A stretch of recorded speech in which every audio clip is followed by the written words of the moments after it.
వారి పక్షమున నేను చాలా వారికి కృతజ్ఞత తెలియజేస్తున్నాను.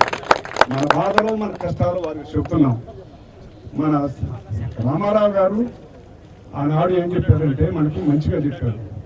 నా పురుషు తెలుగువారు, నా యొక్క చెల్లెళ్ళు, నా యొక్క అక్కలని చంద్రబాబు గారు కూడా ఈ రీతిగా అంటున్నాడు. అన్నా చంద్రబాబు అన్న ఆలోచించు, పురుషువారు తెలుగు జాతి వారు వీళ్ళ పొలాలన్నీ తీసుకెళ్ళి సింగపూర్కి ఇస్తే నీ చెల్లెళ్ళు ఏమవుతారు, నీ తమ్ముళ్ళు ఏమవుతారు, నీకంటే పెద్దవారు వృద్ధులు ఉన్నారు, పుట్టినవారు పుట్టబోయేవారు చదువుకునేవాళ్ళు. వీళ్ళ చదువులని ఏ చేస్తావా అన్న ఒకసారి ఆలోచించు. నా పురుషువారు నా తెలుగు జాతి వారని ఎంతో గుర్తుగా చెప్తున్నా. మంచిదే, మేమందరం సంతోషిస్తున్నాం. ఏది ఈ పురుషువారికి చేసే అన్యాయము దారుణము ఎంత ఆలోచించన్నా.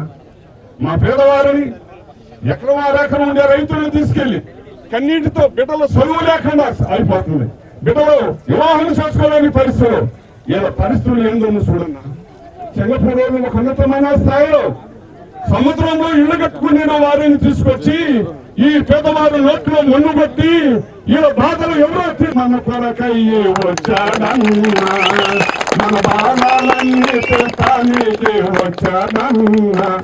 ఈ అన్న మనకు అందరి కోసం వచ్చాడు.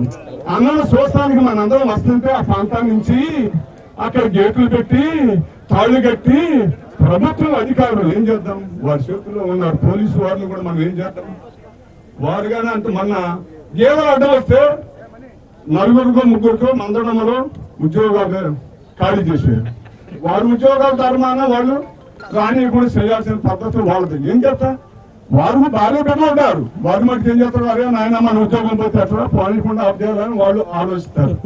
రానికుండా గేట్లు పెట్టారు, తాళ్ళు పెట్టారు. ఆ ప్రాంతం నుంచి అంటే పవన్ గారి యొక్క మీటింగ్ కి జనాలు రాలేదని చెప్పడానికి వీధితో ఎంత అన్యాయం జరుగుతుందో మనం కూడా ఆలోచించాలి. అందరం కూడా ఆలోచించాలా. ఆయన గారిని ముందు పెట్టుకున్నాం, ఆయన గారిని వెనకమాల మనం ఉందాం, వారితో చేతికి ఊతనగా మనందరం ఉందాం. ఆయన ముందు పెట్టుకొని రానయ్య దినాల్లో అంటే సీట్ అంటే అందరికీ ఉండదు. ఈ యొక్క మట్టి మీద కూర్చునే పరిస్థితులు ఏమన్నా ఉందా? ఇలా భగవంతుడు ప్రేమించి మనందరి బాధలు చెప్పుకోవడానికి ఇలా ఏం చేశాడు?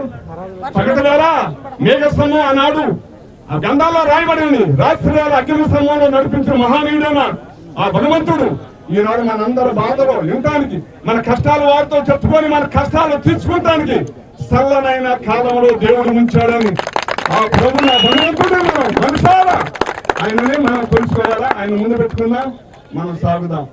ఈ ఇచ్చిన అవకాశాన్ని బట్టి వారికి కృతజ్ఞత తెలియజేస్తున్నాను. సార్ మీతో మేము ఇద్దరికి గతంలో మాట్లాడాను సార్, గతంలో మాట్లాడానండి. మీరు గతంలో చెప్పారు, చంద్రబాబు నాయుడు మీతో స్వయంగా చెప్పారు 8,000 ఎకరాల రాజధాని అంటే ఓ కామెంట్ చేయండి. ఎప్పటికప్పుడు మా వీడియోస్ చూడాలంటే సబ్స్క్రైబ్ చేసుకోండి.